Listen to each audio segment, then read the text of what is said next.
RFI Convida. Adriana Brandão.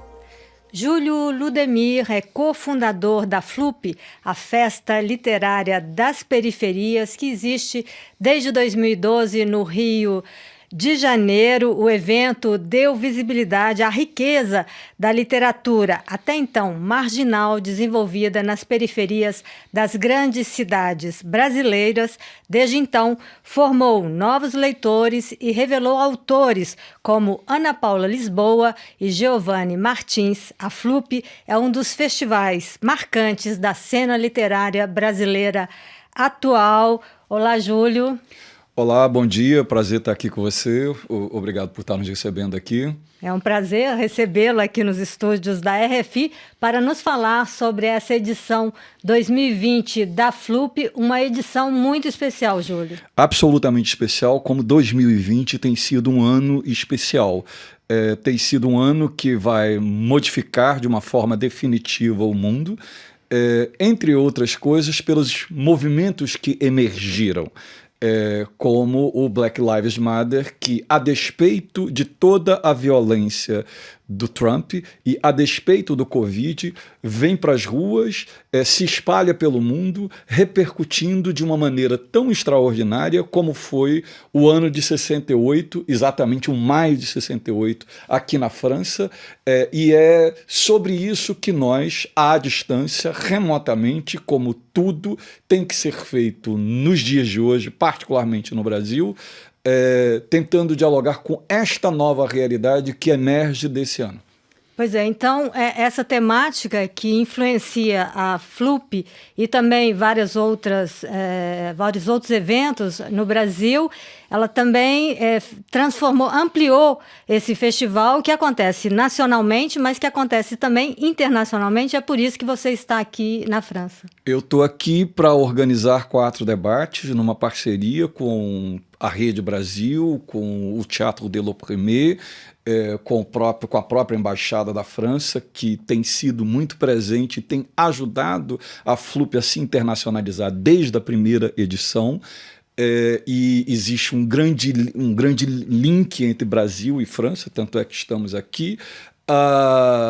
Mas, além da França, nós fomos ao Reino Unido, vamos a Portugal, vamos à Espanha, conseguimos ir à África do Sul e fazer talvez a mais difícil de todas as nossas entrevistas, e é a que vai dar um norte a toda essa edição, que é uma entrevista com Achille Mbembe, onde ele faz uma explicação interseccional e interregional dos impactos do Black Lives Matter, não apenas no ano de 2020, nas eleições dos Estados Unidos, mas na história do mundo. Acho que a gente está vivendo um ponto de virada e que a gente está tentando refletir sobre isso, procurando vozes, quase que a maneira que o jornalismo faz.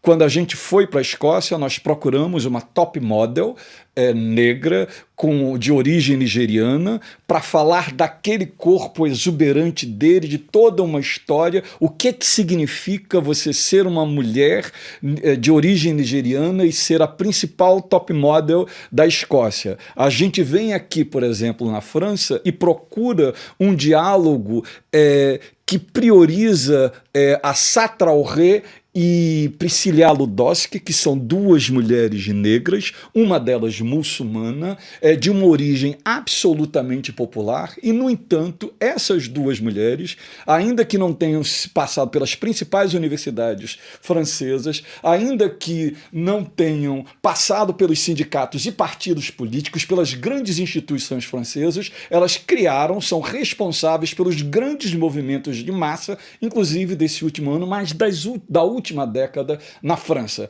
O que significa, o que possibilita que a gente tenha uma liderança como essa, a gente tenha uma fala tão relevante como essa? A gente está também em Lisboa e na Península Ibérica propondo um diálogo com a primeira geração de pessoas negras que chegam ao parlamento. Por exemplo, nós brasileiros temos uma história de Benedita da Silva, temos uma história de representatividade no parlamento que gerou, inclusive, políticas inclusivas, cotas, etc. e tal, já desde a década de 80. Estivemos muito presentes na Constituinte por conta disso. Mas isso é um dado absolutamente novo na Península Ibérica. Nós, nesse momento, estamos entrevistando uma das pessoas que vai participar do braço espanhol dessa FLUP internacional, é a primeira mulher negra a chegar ao parlamento na Espanha. Nós vamos estar juntos também com a primeira, nesse ano último, 3 mulheres negras foram eleitas para o parlamento em Portugal. Nós estaremos com uma delas. Estaremos também dialogando com corpos perseguidos mundialmente, como, por exemplo, o Mamadou Ba, que é um senegalês que lidera o SOS Racismo em Portugal.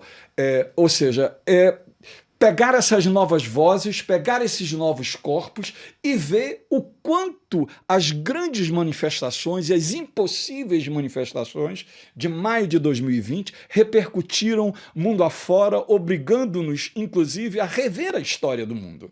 E, Júlio, quando é que as pessoas vão ter acesso a todos esses debates, então, que tem essa temática antirracista e esse discurso racializado central? A FLUP ela vai ser mostrada online dos dias 29 de outubro a 1º de novembro, a sua edição nacional, que tem um desenho muito particular, e a sua edição internacional irá ao ar do dia 6 de novembro ao dia 8 de novembro.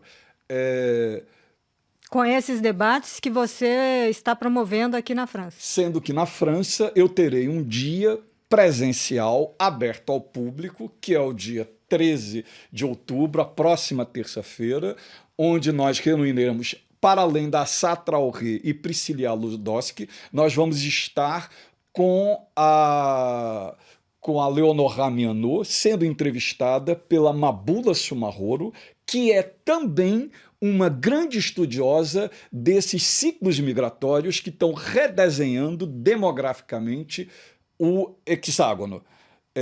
E tudo isso, esses eventos... O hexágono, o território francês. Isso.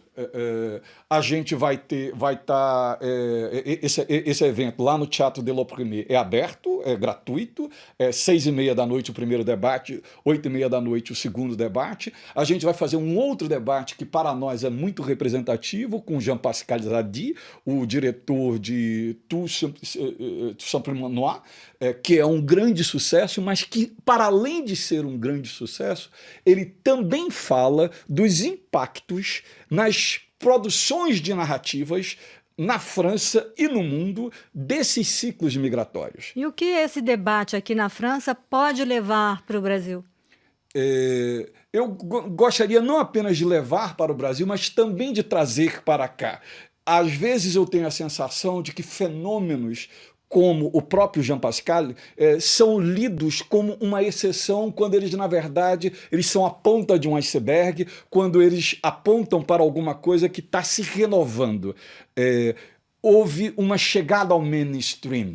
Quando você pega, por exemplo, a Leila Slimani, que é uma mulher de origem árabe, e esta mulher ganha todos os prêmios. Quando você fala de uma Leonora Miano, que também é uma referência para as outras produções de narrativas, aqui você não está falando mais de uma pessoa ou outra que emergiu. Você está falando de alguma coisa possivelmente comparável ao que aconteceu no modernismo, na própria França, na própria Europa, que foi resultado de processos migratórios e que impactou profundamente a história do mundo a partir de então. Eu acho que a gente está vivendo isso não apenas no Brasil. A gente está vivendo isso aqui. E o esforço que eu entendo que a gente tem que fazer, principalmente numa situação criada no universo online, aqui a pandemia nos obrigou, ela certamente fará com que os festivais sejam mais internacionais, como isso que a gente está experimentando agora. E você falou que a versão nacional da FLUP, ela é particular. O que ela tem de particular esse ano? Em primeiro lugar, eu tenho uma batalha de poesia, o que a gente chama de slam, lá, que será apenas com corpos queer. Nós estamos mapeando a emergência de uma geração de poetas LGBTQIA+.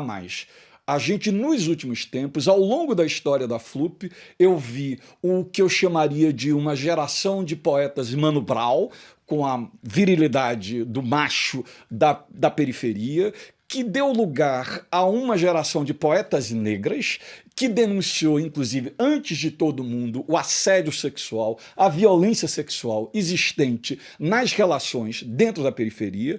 Teve uma terceira geração, que era de mulheres negras e homossexuais, e nesse momento essa geração de mulheres negras e homossexuais estão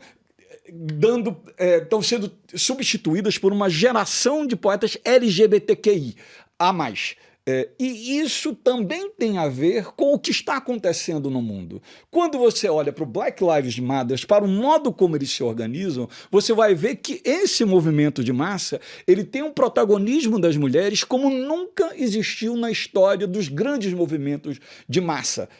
Então tudo isso está acontecendo articuladamente, de uma forma orgânica, e a gente mapeia isso nessa produção desse slam queer. São 16 corpos queer que vão estar falando uma poesia nova e extraordinária, de imensa qualidade estética, e tanto tem essa qualidade estética que nessa costura que a gente está fazendo, o Festival do Canadá, o TIFA, que é Toronto Festival, International Festival of Authors, vai reproduzir a nossa programação lá. De novo, chegou um momento em que os festivais, os eventos culturais têm que dialogar, tirando proveito da mesma forma como aqui na RFI, que eu não estou apenas num programa de rádio, eu estou num programa de YouTube, eu estou falando para a internet. Surgiu uma plataforma multimídia que nos impuseram, o mundo nos impôs. No caso dos festivais, foi a pandemia que nos obrigou a dialogar, a olhar para o mundo e a tirar proveito. Esse é o ano das lives. O que significa que os festivais se tornaram produtores de conteúdo audiovisual relevante.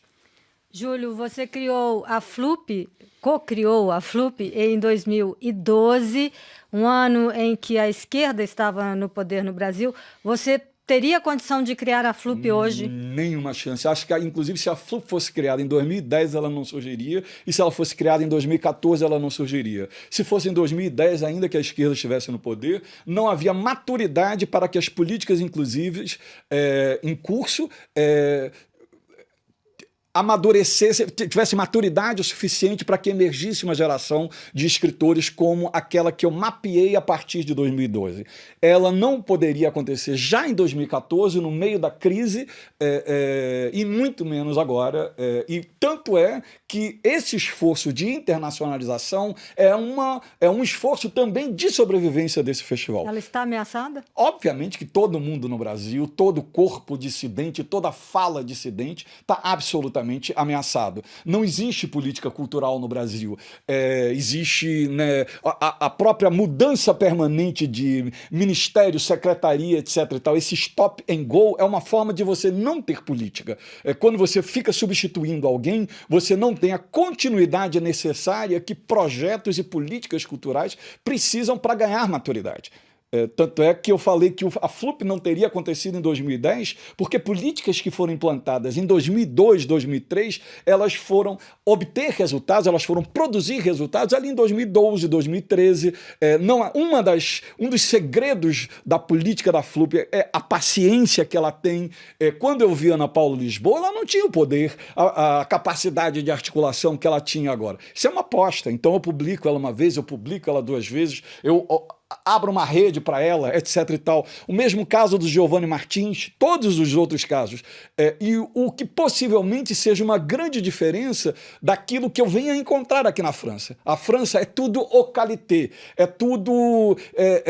você tem todos os Victor Hugo nas costas, todos os Jean-Paul Sartre e Simone Beauvoir nas costas, e você tem que ter um resultado mais imediato e você termina não fazendo uma aposta visando o futuro. Muito obrigada, Júlio Ludemir, por essa entrevista e sucesso nessa edição 2020 da FLUP, dessa Flupeta Internacional. Bom, muito obrigado.